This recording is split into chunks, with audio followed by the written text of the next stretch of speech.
அவெனிகோ academy இவங்க வந்து பார்த்திங்கன்னா எஸ்ஏபி பிஸ்னஸ் 1 அப்படிங்கிற ஒரு கோர்ஸை வந்து 92,000க்கு வந்து நடத்துகிறாங்க. இந்த ஒரு ப்ரொஃபஷனல் கோர்ஸில் வந்து பார்த்திங்கன்னா நீங்கள் 6 டொமைனுக்கு எலிஜிபிள் ஆகிற அளவுக்கு வந்து உங்களுக்கு ட்ரைனிங் இருக்குது. ஏன் அப்படின்னா இந்த அவெனிகோ அகாடமி அப்படிங்கிறது வந்து வெறும் ட்ரைனிங் அகாடமிட்டு கிடையாது, அது ஒரு சாஃப்ட்வேர் கம்பெனி கூட. ஸோ லைவாக நீங்கள் அவங்களுக்கு அங்கே இருக்கிற சீனியர் எக்ஸ்பர்ட்ஸ் தான் வந்து பார்த்திங்கன்னா உங்களுக்கு வந்து ட்ரைனிங் கிளாஸஸே வந்து எடுப்பாங்க. அதுவும் போக உங்களுக்கு டவுட்ஸ் ஏதாவது இருக்குது அப்படின்னா நீங்கள் உடனே லைவ் செஷனில் வந்து உட்காந்து அந்த டவுட்ஸை கிளியர் பண்ணுறதுக்கு வந்து அவங்க ஹெல்ப்பு பண்ணுறாங்க.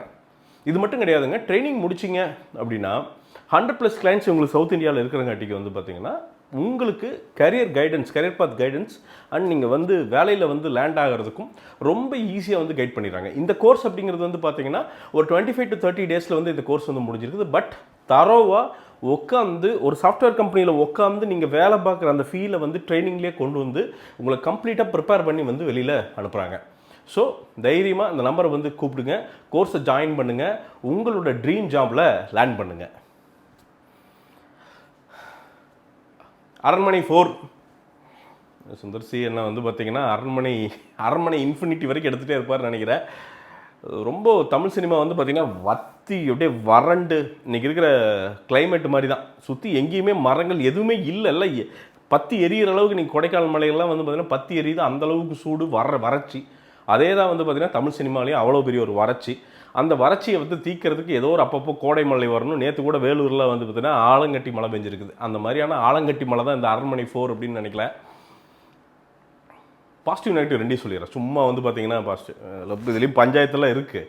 பட் என்ன விஷயங்கள் நல்லா ஒர்க் அவுட் ஆகிருக்குது அப்படின்னு வந்து சொல்லிடுறேன். என்னென்னா நம்பர் 1 விஎஃப்எக்ஸ், அளவான விஎஃப்எக்ஸ். இந்த தேவையில்லாமல் வந்து இந்த ஜம்ப் ஸ்கேர் உருவாக்குறேன் அப்படின்னு சொல்லிட்டு வந்து பார்த்தீங்கன்னா சும்மா அப்படி தொப்பிக்குள்ள வந்து பேய் வரும், இல்லை அந்த கதவு சந்தில் எப்போ பார்த்தாலும் அது கதவு மட்டும் அப்படிங்க, அப்புறம் குழந்தைங்க அப்படிங்க, அப்புறம் இல்லைன்னா வந்து அட்டாரியில் படுத்துட்டு இருக்கோம் அப்படிங்குவோம்.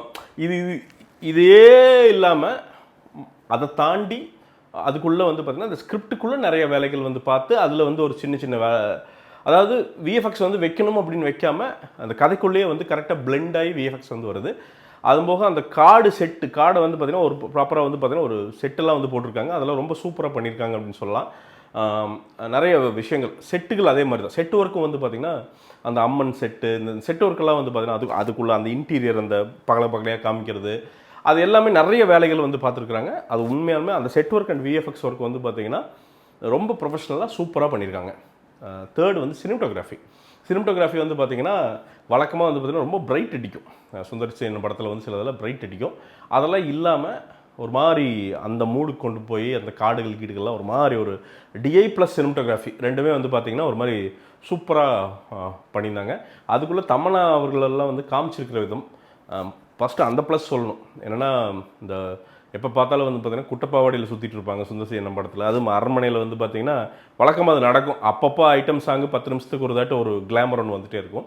அது மேக்ஸிமம் இல்லை, இந்த படத்தில் வந்து மேக்ஸிமம் இல்லாமல் ரொம்ப அழகாக அந்த கதைக்கு என்னவோ அதை மட்டும் வச்சுக்கிட்டு முன்னாடி போய்கிட்டே இருக்காங்க. அப்படிங்கிறது வந்து ரொம்ப ஆரோக்கியமான ஒரு விஷயம் அப்படின்னு நினைக்கிறேன். ஸோ அதுக்கு நிச்சயமாக வந்து பாராட்டுக்கள். பேசிக்காகவே கதை எழுதியிருக்காங்க அவங்க அசிஸ்டன்ட் டைரக்டர்ஸ், அசோசியேட் டைரக்டர்ஸ் எல்லாத்துக்கும் வந்து ஒரு வாழ்த்துக்கள். என்னென்னா சும்மா ஒரு சீன் எடுத்து அதில் பயமுறுத்துனா போதுமையா, வழக்கமாக ஒரு வீடை திறந்தா பேய்க்குள்ளே வந்து பார்த்திங்கன்னா பஞ்சாயத்து, அதுக்கு ஒரு ஃப்ளாஷ்பேக்கு, அப்புறம் திருப்பி வர்றோம், அப்புறம் வந்து ஒரு சாங்கை போடு முடி அப்படின்னு இல்லாமல் அதுக்குள்ளே உட்காந்து நிறைய விஷயங்கள் வந்து பார்த்திங்கன்னா சின்ன விஷயங்கள்லாம் வந்து பார்த்திங்கன்னா ரொம்ப நல்லா நெருக்கி பின்னியிருக்காங்க. அது வந்து நமக்கு வந்து ஓரளவுக்கு வந்து சாட்டிஸ்ஃபேக்ஷன் தருது. நம்மளை வச்சு வேலை செஞ்சுருக்காங்கடா அப்படிங்கிற ஒரு சாட்டிஸ்ஃபேக்ஷன் வந்து நிச்சயமாக நமக்கு தரவே தான் செய்யுது. ஸோ அதுக்கு வந்து மொத்த டீமுக்கு வந்து வாழ்த்துக்கள். அசோசியேட்ஸு, அசிஸ்டன்ட்ஸு, யாரெல்லாம் புதுசாக சீன் யோசிச்சாங்களோ அவங்களுக்கு எல்லாத்துக்குமே வாழ்த்துக்கள். இந்த கமர்ஷியல் படத்துக்குள்ளே இவ்வளோ வேலை செஞ்சது அப்படிங்கிறது சூப்பர். பாசிட்டிவ் ஹிப்ஹாப் தமிழாவுடைய பிஜிஎம் ரொம்ப சூப்பராக, பயங்கரமாக, ரொம்ப சின்சியராக தன்னோட படத்துக்கு எப்படி வேலை செஞ்சாரோ அந்த மாதிரி வந்து ஹிப்ஹாப் வந்து வேலை செஞ்சுருக்கா. அப்படி நிறைய இடங்களில் வந்து பிஜிஎம் வந்து ரொம்ப டாப் கிளாஸாக நமக்கு தெரியுது. நிறைய வேலைகள். அதே மாதிரி வந்து அந்த அம்மா சாங் ஒன்று இருக்குது. அந்த சாங்கும் வந்து பார்த்திங்கன்னா எனக்கு தெரிஞ்சு ஐ திங்க் இன்னும் வருங்காலங்களில் பயங்கரமாக ஹிட் ஆகும் அப்படின்னு நினைக்கிறேன். நம்ம ரீல்ஸில் போட்டுருவாங்கன்னு நினைக்கிறேன். ரொம்ப அழகாக அந்த சாங் வந்து சூப்பராக பண்ணியிருந்தார் ஹிப்ஹாப்பு. ஸோ அதுக்கும் வந்து வாழ்த்துக்கள். ஸோ இதெல்லாம் வந்து ரொம்ப கிளாஸாக சூப்பராக இருந்தது அப்படின்னு வந்து சொல்லலாம். என்ன படத்தில் பஞ்சாயத்து அப்படின்னா இந்த காமெடின்னு ஒன்று குதறி வச்சுருக்காங்க. அதாவது குதறதுன்னா அந்த காமெடி பார்க்குறக்கு அந்த பேய் ஒன்று வரும், அது என்ன பூத்தோ ஜீத்தோ, அந்த அசாம் பேய் ஒன்று வரும். அந்த அசாம் பேய்கிட்டே 4 அரை வாங்கிக்கலாமான்ட்டு இருந்தது. இப்போது நான் இப்போ பேசுகிறேன்ல, பேசுகிறப்பவே ஏதோ ஒரு 4 வார்த்தை போட்டோம்ல, ஏன்னா போட்டால் தான் சிரிப்பீங்க நீங்கள், ரைட்டா? இப்போ அது கூட தெரிலன்னா எப்படி என்ன போட்டு இந்த மொட்டை மண்டையில் வந்து நகத்தை வச்சு கர்றன்னு புரட்டினா நமக்கு ரத்தம் வந்து எப்படி இருக்கும், அம்மா எப்படா விடும் அப்படிங்கிற அந்த மூடில் கொண்டு போய் விட்டுறாங்க. யோகி பாபனும் சரி, அந்த பக்கம் விடிவி கணேஷ், அப்புறம் கோவை சரளா மேடம், இவங்கெல்லாம் வந்து பார்த்தீங்கன்னா ஏதாவது கவுண்டர், சும்மா கவுண்டர். பேய் அட்டாரியில் வருது, இட்டாரியில் போகுதா, அங்கிருந்து வந்து நடந்து வருது, கிடந்து போகுதா, இது ஏதாவது இது புரியுதா, ஏதாவது மேட்ச் ஆகுதா? மேட்ச் ஆகல, இல்லை, இப்படி தான் இருக்கும் காமெடி. இது என்ன யோ 2000 வேலை செய்யுங்கயா, வேலை செய்யுங்கயா, நிறைய சம்பளம் வாங்குறீங்க, நிறைய சம்பளம் கொடுக்குறாங்க உங்களுக்கு, லட்சக்கணக்கில் கொடுக்குறாங்க உங்களுக்கு, ஒரு நாளைக்கு நிறைய பல லட்சங்கள் கொடுக்குறாங்க. உட்காந்து ஒரு டீமை போட்டு எழுதலாம்ல, இந்த சீன்லாம் ஒர்க் அவுட் ஆகணும், இவ்வளோ தூரம் காமெடி நம்மளை நம்பி வச்சுருக்கிறாங்க அப்படிங்கிறப்போ இந்த ப்ரீ கிளைமேக்ஸ் எல்லாம் வந்து பார்த்தீங்கன்னா இந்த பேய் வருது, பேய் கூட ஒரு காமெடி பண்ணுறாங்க, பேய் மேலே மரியாதையே போயிடுது நமக்கு. அது வரைக்கும் கூட ஏதோ பண்ணிருமான்னு அந்த ஒரு 15 நிமிஷத்தில் இவ்வளோ தானே அந்த பேய். நான் இப்போ யோசிச்சேன் என்னென்னா, ஆரம்பத்துலேயே வந்து பார்த்தீங்கன்னா யோகி பாபா இவங்கெல்லாம் சேர்த்து இன்னொரு 15 நிமிஷம் காமெடி பண்ணி விட்டுருந்தா பேய் அங்கேயே செத்து போயிருக்கும். இது இவ்வளோ பூஜையெல்லாம் பண்ணி போய் புகை போட்டெல்லாம் பேயை கொல்ல வேண்டியதில்லை என்ன, அங்கேயே பேய் தாங்க முடியாமல் நான் விட்டுருங்கடா, நான் எங்கே அசாமே போயிடுறேன் அப்படின்ட்டு போயிடும்னு நினைக்கிறேன்.